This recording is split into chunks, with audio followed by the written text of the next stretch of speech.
வணக்கம் உறவுகளே,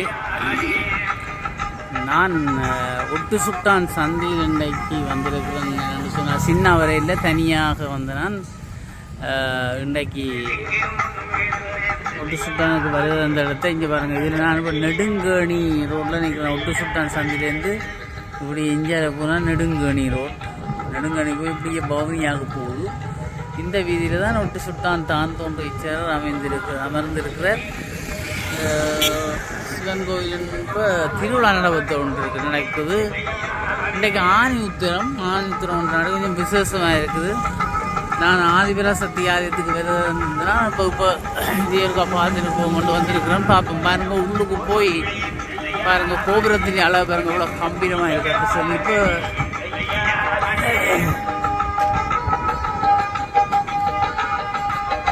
பாருங்க பாடல் எல்லாம் போட்டுக்கிறால கொஞ்சம் கேட்காது. ஒட்டு சுட்டான் தான் தோன்று இச்சர ராதியம்.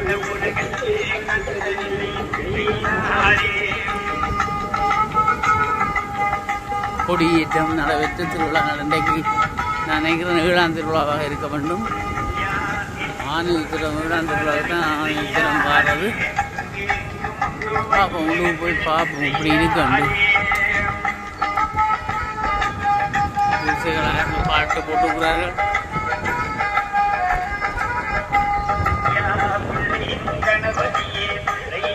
1 2 3 4 5 6 7 8 9 தளங்களை கொண்ட கோபுரம், ஒரு மகா கோபுரம் கம்பீரமாக காட்சியளிக்கிறது. சிவபெருமானுக்கு கனகாலம் ஆலயத்தில் இந்த கோபுரம் இல்லாமல் இருந்து இப்போ கிட்ட தான் காட்டினார்கள்.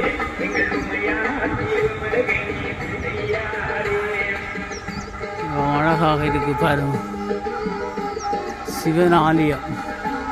இந்த தான் தோன்ற ஈச்சரவன் சொல்கிற பாட திட்டங்கள்லேயே உருவாக்கப்பட்டு பாடசாலை மாணவர்களுக்கு கற்பிக்கப்படும் ஒரு ஆலயமாக திகழ்கிறது ஒட்டு சுட்டான் தான் ஈச்சரவன்றது. இங்கே வருங்க சப்பரம்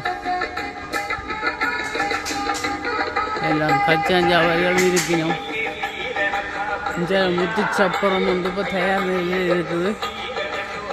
பார்ப்போம் முத்துச்சப்பரத்தை இங்கே பாருங்க, முத்துச்சப்பரம் கட்டி கொண்டு இருக்கிறார்கள். வடிவாக இருக்குது பாருங்க, கூட அழகாக இருக்காங்க. தத்துருவமான வேலைகள் பாருங்க எப்படி இருக்கான்னு சொல்லி அழகாக தத்துருவமாக அமைக்கப்பட்ட ஒரு முத்துச்சப்பரம். இந்த முத்துச்சப்பரம் தான் அலங்கரிக்கப்பட்ட முத்துச்சப்பரத்தை சிவபெருமான் உள்வீதி வெளிவீதி இரவுகளையில் அதை பார்ப்போம். சிவபெருமான பார்ப்போம், கோபுரத்தை பாருங்கள் எப்படி இருக்கான்னு சொல்லி.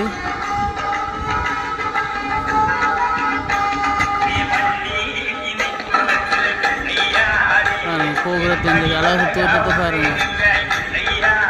ஒவ்வொரு தளங்களும் ஒவ்வொரு காவல் தெய்வங்கள் நிறுத்தப்பட்டிருக்கிறார்கள். காவலர்கள்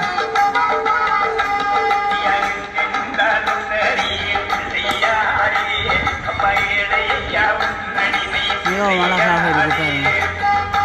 அழகாக வர்ணம் பூசப்பட்டு கம்பீரமாக நிமிந்து தோன்றும். ரைட்,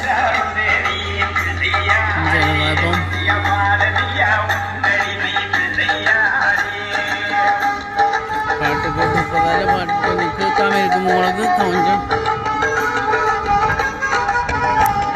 பாட்டு போட்டு இருப்பதால் கொஞ்சம் சவுண்டு இல்லாமல் இருக்கும். அங்கே பாருங்கள், மேடை எல்லாம் அமைத்திருக்கிறார்கள். கலை நிகழ்வுகள் நடக்கின்றதுக்காக மேடையும் அமைத்திருக்கிறார்கள். ஒவ்வொரு திருவிழாவுக்கும் மேடை அமைத்து அதில் கலை நிகழ்வுகள் நடக்கும். பாருங்கள் மேடை இதெல்லாம் வெளி வீதியில் இருக்குது, எல்லாம் வடக்கு வீதியில் இருக்கிறது. இங்கே வந்தால் இங்கே கேணி மிகவும் அழகாக கட்டப்பட்டிருக்கு. இங்கே கேணி ஒரு விசேஷம் என்னென்னு சொன்னால் அழகாக கட்டப்பட்டு நிறைய பாருங்கள் உள்ளுக்கு அன்னதான மடமாக கேணி வைத்திருக்கிறார்கள். உள்ளுக்கு பார்க்க கேணி உள்ளுக்கு பார்க்க வரலாற்று சிறப்புமிக்க ஒட்டு சுட்டான் தாந்தோன்றீஸ்வரர் ஆலயம் 8ஆம் திருவிழா விஞ்ஞாபனம் 2025. ஒட்டு சுட்டான் பதியிலே சுயம்புருவாகி திருவருள்புரியும் ஒட்டி சுட்டான் தான் தோன்றீஸ்வரருக்கு மங்களம் பொருந்திய விசுவாவசு வருடம் ஆணி உத்தரம் 18ஆம் நாள் 2/7/2025 புதன்கிழமை 8ஆம் திருவிழா விஞ்ஞாபனம் சிறப்புற நடைபெற உள்ளது. பகல் நிகழ்வாக எம்பெருமானுக்கு சிறப்பு பூசைகள் இடம்பெற்று உள்வீதி வெளிவீதி வலம் வந்து எம்பெருமான் இருப்பிடத்தை அடைந்ததும் தாகசாந்தியும் அன்னதான நிகழ்வு நடைபெறும். இரவு நிகழ்வாக எம்பெருமானுக்கு விசேட வசந்த மண்டப பூஜை இடம்பெற்று உள்வீதி வலம் வந்து யாழ் உணவில் புகழ் கரிகரன் குழுவினர் மங்கள வாத்தியத்தோடு மின் விளக்குகளால் அலங்கரிக்கப்பட்ட அழகிய முத்துச்சப்பரத்தில் எம்பெருமான் வெளிவீதி வருகை தந்து அடியவர்களுக்கு அருள் பாலிக்க உள்ளார்.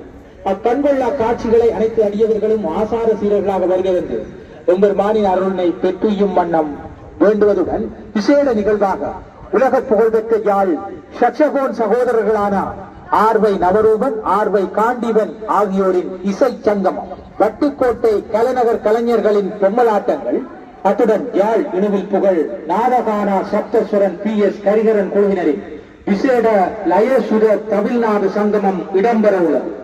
தரம் 5க்குட்பட்ட சிறுவர்களின் நடன நிகழ்வும் பரிசளிப்பு நிகழ்வும் நடன ஆசிரியர் தர்சன் அவர்களின் நெறியாள்கையில் பரதநாட்டிய கீர்த்தனை இடம்பெறும். எம்பெருமான் வெளிவீதி விளம்பெறும் சம நேரத்தில் அதிநவீன வான வேடிக்கைகளும் இடம்பெற உள்ளது. அடியவர்களே ஆசார சீரர்களாக வருகிறது பூஜைக்குரிய பூக்கள் வில்வங்கள் பால் தயிர் இளநீர் மற்றும் அபிஷேக பொருட்களை கொடுத்துதவி எம்பெருமானின் இஷ்ட சித்திகளை பெற்றுமாறு அன்புடன் அழைத்து நிற்கின்றார்கள் 8ஆம் திருவிழா உபயதாரர்கள். சிவனார் கங்கை கடையில் அமர்ந்த சீதள ஒளியே போற்றி சிவவும் நம சிவாய தவமே செய்யும் தபோவனத்தில் ஜோதிலிங்கமே போற்றி ஹரவும் நம சிவாய வேதம் நம சிவாயம் தாரம் நம சிவாயம் பூதம் நம சிவாயம் தோதம் நம சிவாயம் மணிபூரகமாய் சூட்சமம் காட்டும் அருணாச்சலமே போற்றி.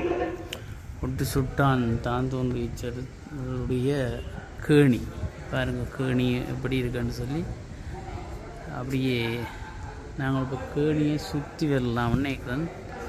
பார்ப்போம். இதில் தயவு செய்து தீர்த்த கேணிகளை அசுத்தப்படுத்த வேண்டாம். இதெல்லாம் இதெல்லாம் அடுக்கி இருக்கிறார்கள் பாருங்க. வாகனங்கள் எல்லாம் விடப்பட்டிருக்குது.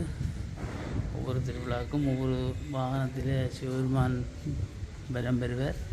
இது பாருங்க, ஒவ்வொரு வாகனங்களும் இந்தியா கிடக்குது பாருங்க. இவ்வளோ அழகாக இருக்குது பாருங்க. தீர்த்தக்கேணியில்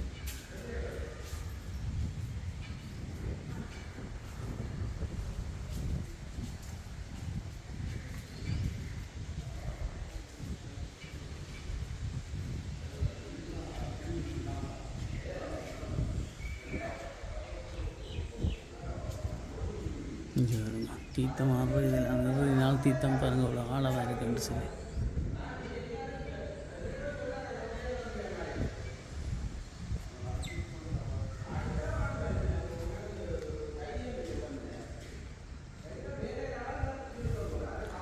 ஜாதி அன்னத்துக்கான சமையல் நடந்துருக்கு. அதெல்லாம் அந்த சத்தங்க போடுறாங்க. இதில் இந்த பாருங்க இப்படி கோபுரம் அழகாக இருக்குன்னு சொல்லி.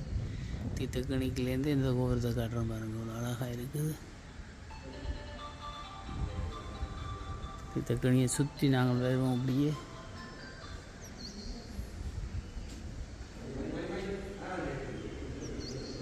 சுற்றி வாரன்னால் எவ்வளோ ஒரு அழகான கேணி.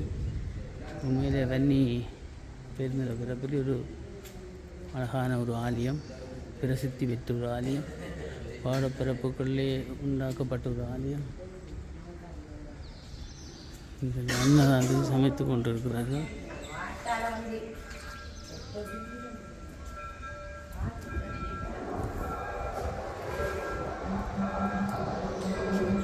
சமைக்கணும்.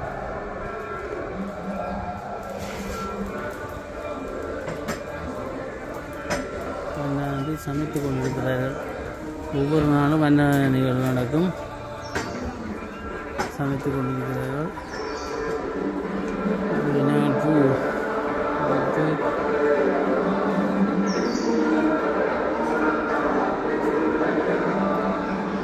அழகாக தத்ரூபமாக அமைத்திருக்கிறார்கள்.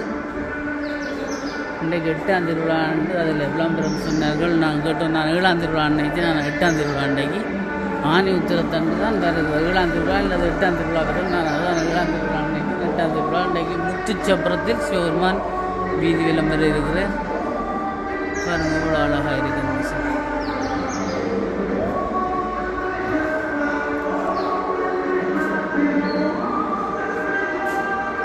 ஒட்டு சுட்டான் என்று சொல்லுகின்ற போது இந்த ஒட்டு சுட்டான் என்றது ஒட்டுக்களை சுடுகின்ற போது, அதாவது முதல் விவசாயிகள் இந்த இடமெல்லாம் முந்தி வயல்வெளியாக இருந்த இடம், வயல்வெளியாக இருக்க முந்தி விவசாயிகள் அறுவடை செய்துவிட்டு அந்த நெல்களின் ஒட்டுக்களை விரிப்பது வழக்கம். எரித்து சாம்பலாக்கி அதை அடுத்த முறை விதைப்பதற்காக அந்த நெல்லுக்கு உரமாக பயன்படுத்துவதற்காக எரிப்பார்கள். எரிக்கின்ற போது அந்த வயல்வெளியிலே ஒட்டு சுடு, அதான் ஒட்டு சுட்டான் என்ற பெயர் வந்து ஒட்டை சுட்டவன், ஒட்டு சுட்டான். அந்த ஒட்டை சுடுகின்ற போது விவசாயியின் கண்ணில் சிவபெருமான் அந்த வயல்வெளியிலே தான் தோன்றியாக எழுந்தருளியவர். அதுதான் அவரை தான் தோன்றி ஈஸ்வரர் என்று சொல்வது.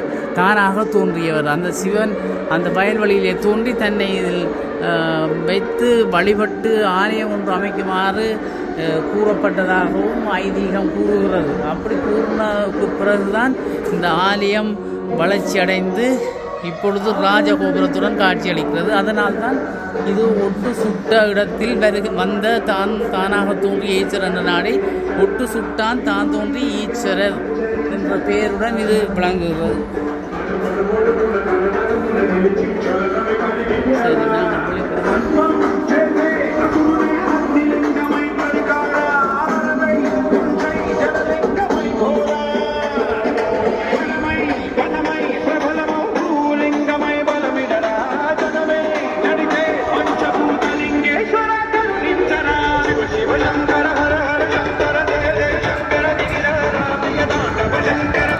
வீடியோ எடுக்க முடியாத வெளி வீதியை மட்டும் நாங்கள் காட்டி போட்டு வரோம்.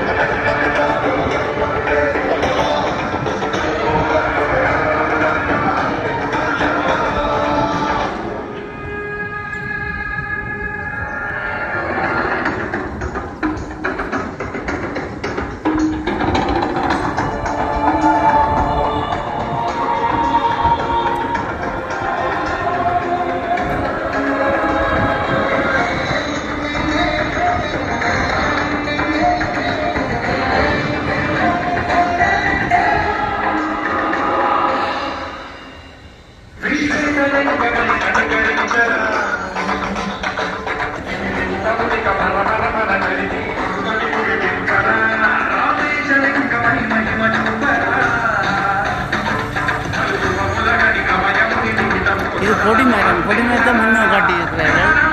கொடியை முன்னேறத்தில் கட்டி அந்த கடையில் கொடி ஏற்றிருக்கிறார்கள். எவ்வளோ உயரமாக கட்டியிருக்கிறார்கள்.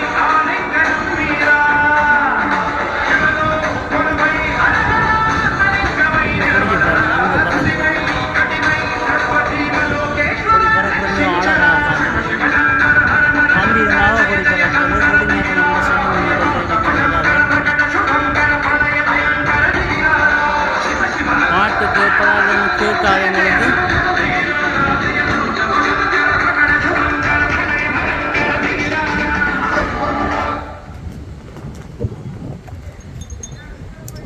சுற்றி இதால் போய் அப்படியே சுற்றி வரலாம். இவ்வளவு ஒரு அழகான சுற்றாடலே அமைந்திருக்கிறது பாருங்கள்.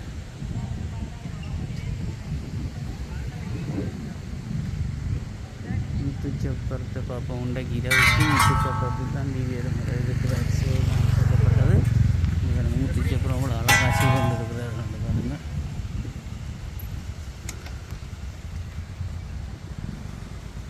பாருங்கள் அவ்வளோ அழகாக இருக்குது.